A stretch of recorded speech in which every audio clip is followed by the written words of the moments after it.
Всем привет! С вами ЛКС, меня зовут Иван, а сегодня у нас был в работе абсолютно новый Land Cruiser 300 автомобиль, еще даже с чехлами на сиденье.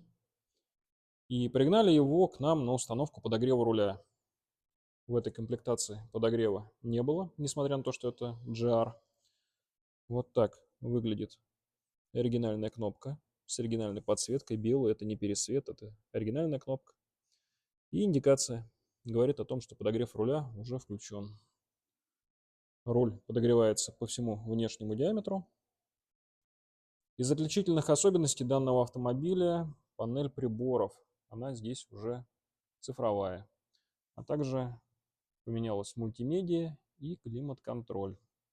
Ну и есть небольшие отличия по нижней части кнопок.